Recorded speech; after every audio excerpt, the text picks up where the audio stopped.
자, 지난 계엄으로부터 이제 한 9개월이 다 돼가지요.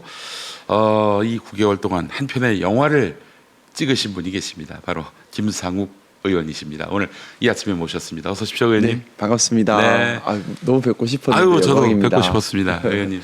제가 사실 계엄 때 많이 놀랐고 많이 감동을 받았습니다, 의원님 때문에. 아닙니다. 제가 도리어 많이 힘 얻었습니다. 고맙습니다. 예. 정말 민주당에 오셔서 너무 환영하고요. 그리고 이곳에서 펼치시려던 양심적인 정치가 꽃이 필 수 있도록 저희가 또 적극적으로 응원하도록 하겠습니다, 의원님. 예. 고맙습니다. 지난 예. 9개월입니다. 이제 8월이 다 됐으니까 9개월이 되는 건데 네. 그 동안의 소회를 한번 좀 말씀해 주신다면 어떻습니까? 뭐 소회라 말씀드리려니까 조금 송구한 마음도 들고. 아이고, 별 말씀을. 예. 뭐 시간을 그때 절박하고 간절하지 않은 순간이 없었던 것 같아요. 그렇죠. 예. 비상계엄이라는 얘기를 듣는 그 순간부터 그 이전엔 전혀 감지도 못 하셨어요? 생각도 할 수 없는 생각도 일이었죠. 못 하셨다. 예. 예. 생각도 할 수 없는 일이었고 예. 정말 2024년 네. 대한민국에서 비상계엄이란 건 네. 정말 상상할 수 없는 일이었는데 그렇죠. 그때부터 계엄 얘기를 들었을 때는 반드시 계엄을 오늘 밤이 가기 전에 해제를 해야 한다. 네. 그렇지 않으면 날이 밝으면 시민들이 다칠 수밖에 없다라는 그렇죠. 절박함이 있었고요. 예. 그 이후에도 반드시 탄핵을 시켜야 한다. 탄핵을 시키지 못하면 네. 자칫 이 땅에 전쟁이 벌어질 수 있다. 독재가 올 수 있다. 또 진영 갈등이 심할 때는 예. 이 진영 갈등을 해결하지 못하면 우리 사회가 뿌리부터 썩을 수 있다. 예. 그리고 또 대통령 탄핵 때는 반드시 탄핵을 시켜야만 한다. 네. 뭐 여러 가지 고비고비마다 너무나 좀 간절한 시간들, 정말 간절한 순간들의 연속이었던 것 같고요. 그 네. 간절함 속에서 스스로 또 많이 깨우치고 또 다짐하게 되고 네. 성장하는 또 그런 시간들이었던 것 같습니다. 사실은 이제 비상계엄을 만약 성공시키려고 했다면은 당연히 뭐 소수지만 국민의힘 국회의원들과 뭐 소통은 좀 있었어야 하지 않겠는가. 그런데 그런 것도 전혀 없이 김상욱 의원님 같은 경우 TV 뉴스를 보고 하신 거 아니에요, 한마디로. 뭐 저는 몰랐지만 아마 알고 있는 분도 계시지 않았을까라는 추정을 하고 있습니다. 오. 근데 뭐 제가 상세한 것까지는 알지는 못하는데 네. 그냥 받는 느낌으로는 네. 뭐 일부 의원님들은 알고 있었을 수도 있겠다라는 느낌은 좀 가지고 있고요. 그래요. 근데 뭐 대다수는 잘 몰랐을 것 같은데 완전히 모르게 했겠어요. 그렇게 긴 시간을 준비를 했는데. 자, 그러면 이렇게 한번 여쭤보겠습니다. 네. 한동훈 대표도 전혀 몰랐을까요? 뭐 자기하고 상의는 안 했을 것 같습니다, 윤석열이. 근데 아무래도 한동훈 대표도 감이란 게 있을 텐데, 이게 뭔가 꿍꿍이가 있는 것 같은데 그 공기는 아마 다르게 느꼈을 것도 같은데. 글쎄요, 그 부분은 제가 알 수는 없어요. 네. 제가 물어본 적도 없고 들은 얘기가 없기 때문에. 예. 저는 근데 그 10월에 한번 만났잖아요. 네네. 그 대통령실에서. 네네. 그때 한동훈 대표에게 그런 말을 했던 적이 있었어요, 윤석열이. 그 당에서 김건희 특검 등을 또 추진하는 여건에 대해서 거기 동조하는 의원이 있다면 그럼 나도 할 수 없다. 이런 말을 했다는 거예요. 그러면 이제 할 수 없다라는 말은 뭐 포기하겠다 이런 뜻은 절대 아닐 테고 결국 뭔가 그 다음 액션 확실하게 당시 민주당을 제압할 수 있는 카드를 꺼내겠다는 얘기인데 그거는 계엄 말고는 사실 없어 보였고요. 그래서 저는 10월에도 이거 뭐 계엄을 지금 머릿속에 넣고 있는 것 아닌가라는 얘기를 했었는데 예. 어쨌든 그거는 한동훈 대표한테 한번 나중에 네. 물어볼 기회가 있으면 물어보도록 하겠습니다. 자, 근데 말이죠. 계엄 반대를 공개적으로 밝히셨어요. 우리 김상욱 의원님께서. 사실은 수도권 국민의힘 의원이라면은 그럴 수 있다는 생각이 드는데 근데 영남 지역에 국민의힘 국회의원이시잖아요. 그때. 예. 근데 계엄 반대를 얘기한다? 이건 진짜 뭐 어마어마한 용기와 결단이 있지 않고서는 불가능한 일이었을 텐데 그런 마음은 어떻게 먹으셨어요? 계엄에 대해서는 당연히 반대해야 되는 거 아닌가요? 사실적으로 그런데 네, 당연히 반대를 예. 반대를 안 하는 게 이상한 거죠. 근데 당연히 이제 계엄을 풀어야 지역구가 되는 영남이고 또 앞으로 계속 정치를 하려면은 그래도 여기서는 좀 그런 여러 고려들이 좀 더 있었을 것도 같은데 의원님은 아주 단호하셨어요. 글쎄요. 사실 뭐 저는 뭐 대다수 영남의 시민들도 네. 계엄이라는 것은 용납할 수 없는 일로 받아들였다고 생각합니다. 네. 다만 이 이후의 전개 과정에서 네. 우려했던 대로 뭐 진영 논리가 결집을 하고 하면서 네. 다소 의사가 왜곡되는 것은 있겠지만 뭐 지금 2024년, 2025년 이 시기에 네. 계엄을 용인할 수 있는 사람이 과연 얼마나 있을까요? 그거는 그렇긴 하죠. 없다고 예. 생각하고요. 예. 계엄 이후에 이제 일부 그 극우 세력들이 계속해서 네. 예. 음모론으로 진영 논리를 만들고 네. 상대를 악마화시키는 작업을 계속하면서 네. 거기에 뭐 선동당한 사람들이 이 이후에 많이 좀 발생했던 것 같긴 한데 네. 사실 제가 그래서 늘 그 얘기를 합니다. 네. 진영 논리를 극복하지 못하면 우리나라 정치의 낙후성을 이겨낼 수가 없다라는 얘기를 많이들 계속 드리는데요. 그동안 제가 소위 보수 진영의 강성 지지층 상대로 그 이야기를 참 많이 드렸었어요. 네.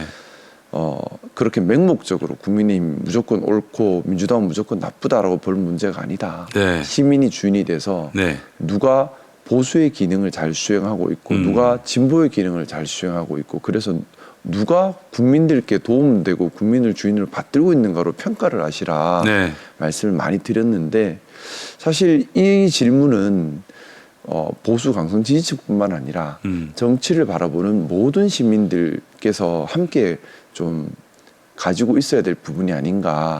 사실 우리는 옳고 상대는 그르다라는 생각이 진영 정치의 시작이지 않습니까? 네.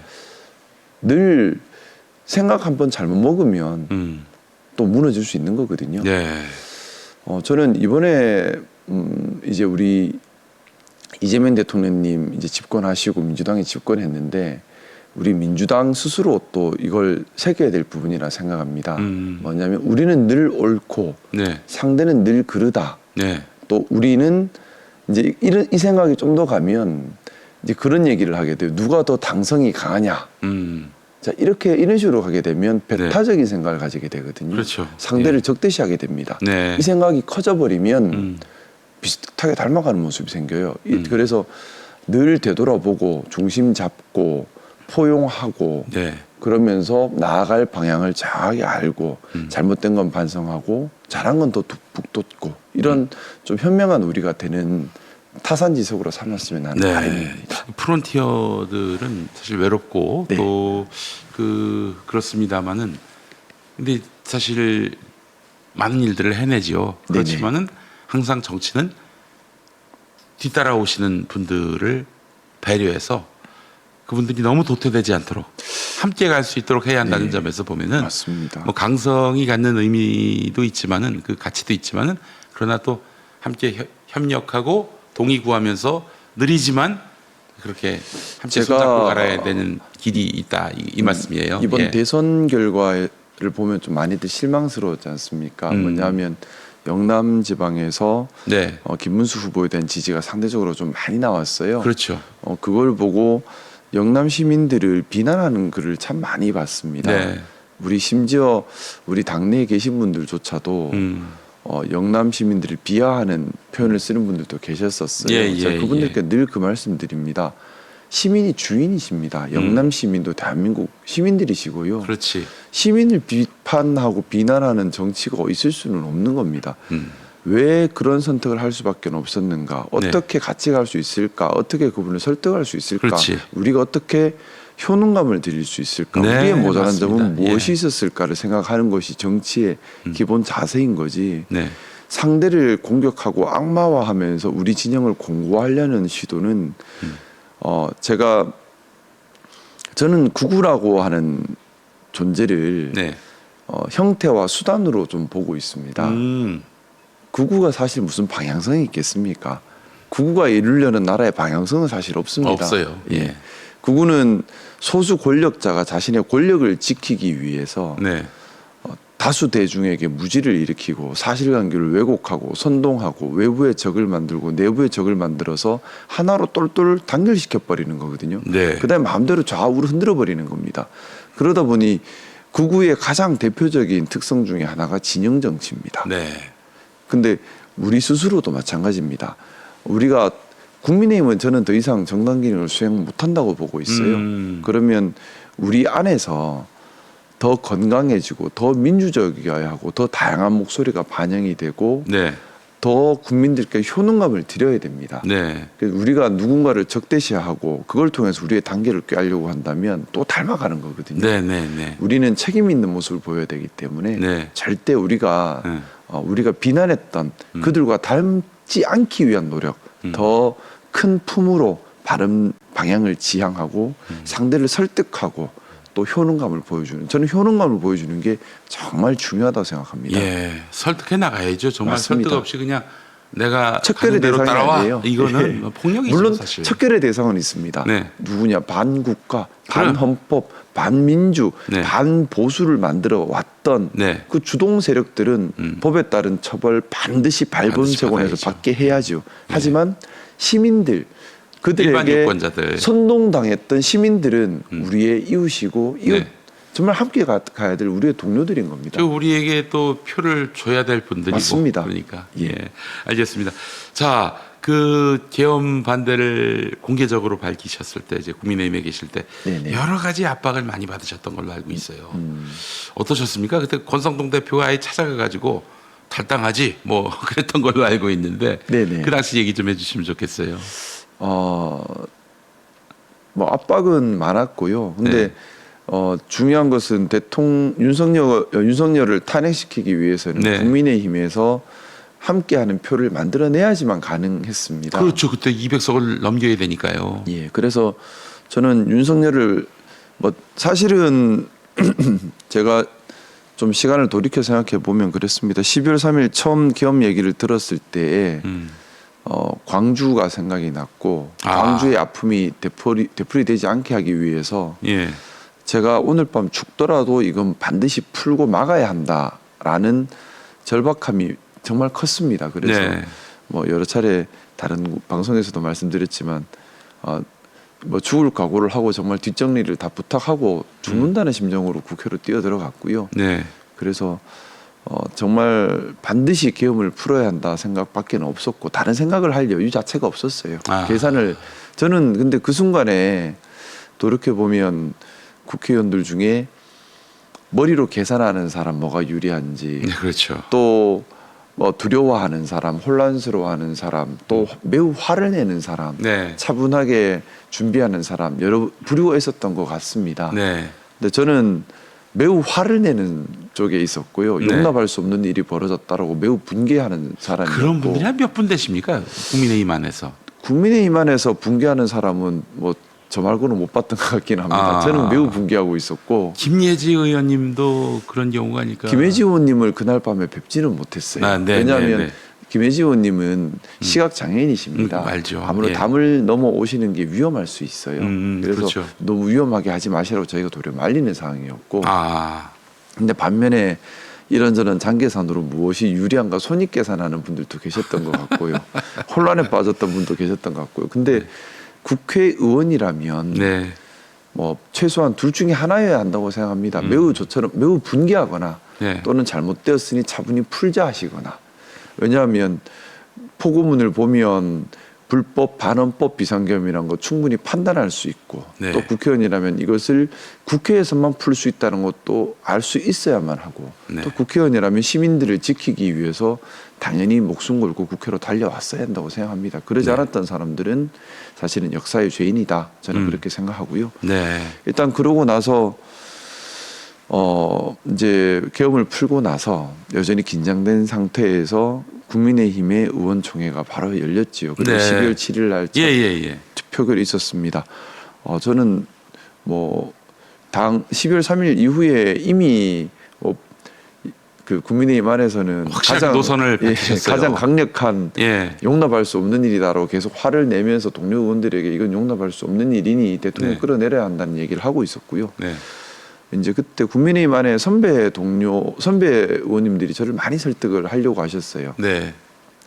근데 계속 설득이 안 되니 12월 7일 점심 때 예. 제가 평소 제일 존경하고 가깝게 지내던 성일종 의원님이 밥을 먹자고 하시더라고요. 누구요? 성일종 의원님께서. 성일종. 예. 그래서 식사를 같이 하는데 둘이서 같이 펑펑 울었던 기억이 나요. 아, 성일종 의원하고 같이 우셨어요. 그러니까 밥을 먹는 게 아니라 예. 울면서 서로 말싸움을 했어요. 아. 저는 이 말도 안 돼 용납할 수 없는 일이 벌어졌는데 네. 국회의원이고 뭐고 이게 뭐가 중요하냐. 예. 대통령 당장 끌어내려야 되고 시민들한테 속고 대제해야 될 일이다. 있을 수 김상국 없는 의원님이. 일이다 예. 하고 울고 이제 울면서 어떻게 이런 나라를 만들었냐고 네. 얘기를 꺼냈고 네. 성일종 의원님께서도 그때 막 그분도 펑펑 우시면서 네. 이런 나라 만들어서 너무 부끄럽다. 아, 어떻게 그래요? 나도 용납이 안 된다. 예. 하지만 우리가 국민들께 피해를 덜 드려야 되지 않느냐. 예. 자네가 얘기하는 탄핵 예. 이건 시간도 걸리고 예. 그 사이에 또 다른 혼란이 생길 수 있고 예. 근데 그것보다는 바로 하야시키는 것이 시간도 더 빠르고 오, 시간도 즉각 하야로. 빠르고 혼란도 덜 할 수 있다. 네. 또 탄핵이란 거는 또 탄핵 선고까지 또 혼란이 이어진다. 자네가 정말 나라를 생각한다면 탄핵이 아니라 하야로 힘을 실어 주시라.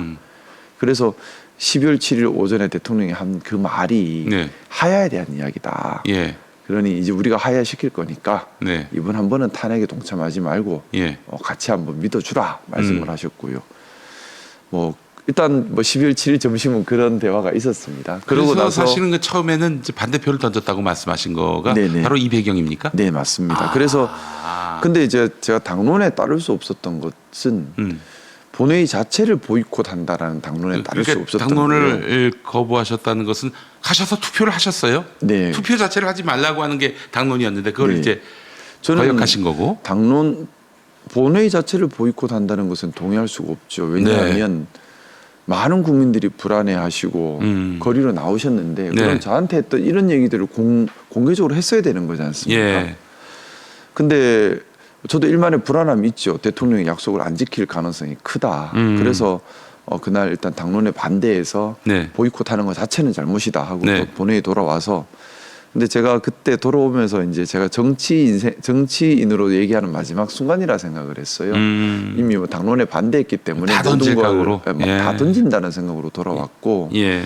그래서 대한민국 정치의 문제인 진영 정치, 상대방 악마화시키는 정치 이게 결국 내란 사태까지 일으켰다는 생각에 이 이 진영 정치를 극복해야 한다 말씀을 드리면서 돌아왔었습니다. 돌아왔었고 그러면서 그때 그 얘기를 했죠. 즉시 하야하지 않으면 탄핵에 가장 앞장서겠다. 네. 그런데 그날 12월 7일이 지나고 8일, 9일이 됐는데 하야를 하지 않았죠. 할 생각이 일도 없었을 거예요. 네, 그래서 제가 기자회견을 자청해서 네. 즉시 하야하지 않으면 나는 탄핵에 적극 앞서서 12월 14일에는 반드시 탄핵시키겠다. 저뿐만 아니라 동료 의원들을 설득하겠다고 그때부터 동료 의원 설득에 나섰었습니다. 네. 그리고 처음에는 국민의힘 의원들이 상당수가 탄핵에 같이 나서 주셨어요. 그래서 12월 14일 탄핵에 큰 지장이 없겠다라고 생각을 했었고 실제로 그날 이제 가결이 됐어요. 근데 그 과정은 순탄치는 않았습니다. 그래요. 뭐냐면 중간에 이제 권성동 원내대표가 취임하면서 분위기가 급변해 버렸어요.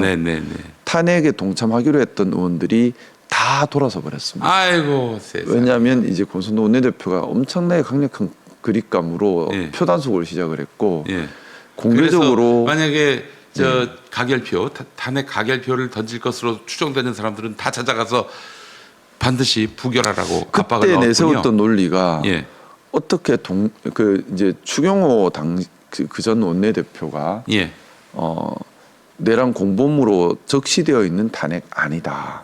어떻게 동료를 다치게 할 수 있느냐. 라는 논리였습니다. 그래요? 근데 저는 정치에서 가장 위험한 논리가 동료를 다치게 하면 안 된다는 논리라고 생각합니다. 우리가 충성해야 될 대상은 국민입니다. 맞습니다. 근데 어쨌든 그 논리가 먹히면서 공개적으로 탄핵 찬성하셨던 분들도 다 돌아서 버리셨어요. 맞아요. 근데 그때 위험한 얘기들이 나오기 시작했습니다. 비공식적으로 의원들 사이에 이번 12월 14일 탄핵만 막으면 다음 탄핵까지는 한 달은 시간을 번다. 왜냐하면 회기 중 한 번밖에 못 하니까요. 네네네. 그 사이에 진영이 결집을 한다. 그러면 진영 싸움이 되면 탄핵을 막을 수 있다. 실제로 그 결국에는 그 극우 태극기 세력들이 네. 다시 결집을 했죠 그때. 예. 그리고 이제 진영이 결집하면 당연히 진영 간 충돌을 윤석열 대통령을 끌어내지 못한 상태면 조장하겠죠. 네. 그러면 실제 소요 사태가 돼버리면 또다시 비상계엄을 할 수 있는 명목이 되는 겁니다. 그렇게 해서 결국에는 독재의 길로 가게 되는 건데 네. 그걸 예상하고 그 길로 가는 수 있고 그 길이 정권을 지키는 길이다라고 생각하는 기류가 많이 생겨났어요. 네.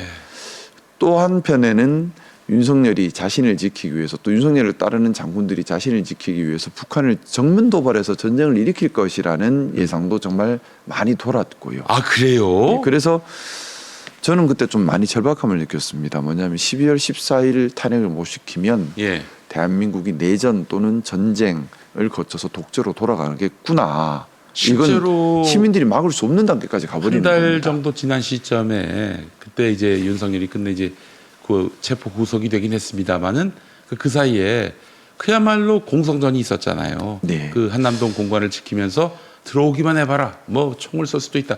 이러면서 사실상의 내전 상황을 조장시켰어요. 윤석열이가. 네. 그래서 내부적으로는 동료를 다치게 할 수 없다. 예. 그리고 비공식적으로는 그런 얘기들이 오가면서 이제 어떻게 할 수가 없는 상황이 됐어요. 그래서 네. 제가 고민하다가 이건 이제 국민의힘에서 또다시 12월 14일 또 보이콧을 하려고 했습니다. 네. 그래서 보이콧을 막아야 한다. 네.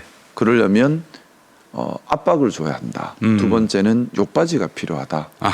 누군가 대신 욕을 다 먹어줘야지 예. 보이콧을 막았을 때 양심 표결을 할 수 있다. 세 번째는 예. 제가 국민의힘에서 막내 기수였지 않습니까? 네. 막내 기수 의원이 양심에 호소하면서 네. 몰매를 맞고 있어야지 야 내가 어떻게 막내도 저러는데라는 생각에서 움직이는 표가 나올 수 있다. 그럼 어떡할 것인가? 그래 혼자 피켓 시위에 나서자. 그러면 그게 분위기를 바꿀 수 있을 것이다. 그래서 네. 이제 피켓 시위에 국회 앞에서. 예, 그래서 예. 피켓 시위에 나서게 본청 됐던 앞에서. 것이고요. 예. 마지막까지 피켓 시위에 나섰을 때 피켓 시위 하는 동안에도 압박은 대단했었습니다. 예. 뭐 배신자라는 아이고. 얘기는 뭐 당연한 것이고 네. 뭐 상상할 수 있는 모든 얘기들을 듣고 있는 상황이었고 네. 그때 또 저는 스스로 또 고립을 자초할 수밖에 없었어요. 네. 왜냐하면 중요한 건 국민의힘 동료를 설득시키는 것이기 때문에 그렇지. 그래서 탄핵 가결표를 만들어내는 것이기 때문에 예. 그걸 못 해버리면 결국은 탄핵 부결 나는 수밖에 없게 되고 탄핵 부결은 뭐 전쟁이나 내전으로 갈 수밖에 없고 결국 독재를 불러오게 되거든요. 아이고야. 그런 간곡함이 있었고 너무나 간절했죠. 그래서 그냥 12월 14일까지 갔습니다. 그 탄핵을 주장하는 정도가 아니라 그 말하자면 10표 이상 만들어내야 확보를 해야 되니까. 하는 상황. 저 하나의 표가 중요한 게 아니라 다른 표를 끌고 와야 되는 간절함이 있었습니다. 그래서 끝내 204표 성공을 했습니다. 만들어냈죠. 예. 아이고 수고하셨습니다. 그래서 너무 감사하네요, 진짜. 그때는 다른 생각이 없었어요. 네. 그래서 그때 이제 나중에 영상 볼까 제가 국회 본회의장에서 못 일어나고 있었는데 그 다음을 생각을 안 했어요. 예. 그래서 그 순간 폭주하는 기관차 멈췄다 하면서 저도 머리도 모든 게 멈춰버리는 겨우 멈췄구나 하는 그 생각밖에 없었습니다. 아이고 참 너무 감사하네요. 그때 일이 예. 뭐 보통 일이 아니었네요. 그래서 저는 김상우 의원님 혼자서 반대를 했는데 아이고 너무 안쓰럽고 시민들 고맙고 그런데 힘이었습니다. 안 그랬으면 네. 그게 그때 정말 시민들께서 곁에 있어 주신 그 힘으로 했던 예. 것 같아요. 예. 근데 정말 그 이후에 윤석열이 법꾸라지답게 뭐 정말 어마어마하게 여기 탄핵 민심을 묵살하고 법원까지 또 검찰 공수처까지 농락하면서 검찰이 아니죠 경찰 이렇게 농락하면서 어떻게든 이제 체포되지 않으려고 구속되지 않으려고 그래왔단 말이죠. 그래서 탄핵을 야기했던 이런 내란 범죄에 대해서 책임을 지려 하지 않고 뭐 사과 한마디 없으니까요. 이런 윤석열의 그 이후의 행태를 생각해 보면은 12월 14일에 탄핵 가결을 이룬 것이 얼마나 이게 대단한 일이었는지 꼭 필요했던 일인지를 근데 제가 계속 타산지석 삼아야 한다. 우리 안에는 또 그런 구구적 모습이 없는지를 봐야 한다 말씀을 많이 드리는 것이 네. 저는 국민의힘이 망가진 것이 처음부터 극우적 목적이 있어서 망가진 게 아니에요. 우리 안에 기득권 지키려는 욕심, 국민을 받드는 정치를 하는 것이 아니라 본인의 사리사욕, 자리 욕심을 탐하는 그렇지. 정치 예. 이런 것들을 통제하지 못하면서 무너져 간 겁니다. 근데 이건 어느 정당이나 일어날 수 있는 일이에요. 민주당에서도 일어날 수 있는 일이에요. 그래서 우리가 타산지석 삼아야 되는 겁니다. 예. 저는 그래서 민주당 들어오면서 네. 가장 절박하게 생각하는 것이 민주당이 더 건강하게 더 민주적으로 더 책임 있는 정당으로 예. 국민에게 충성하는 정당을 지켜가야 한다라는 네. 생각이 너무나 간절하고요. 예. 그리고 아까 말씀드렸던 것처럼 동료를 지켜야 한다. 중요하지요. 예. 또 우리가 정권을 잃으면 안 된다. 중요하지요. 네. 하지만 그것보다 더 앞서는 것은 국민에게 충성하고 국민의 충실한 도구가 되는 데 있어서 우리가 어긋나서는 안 된다는 점입니다. 네.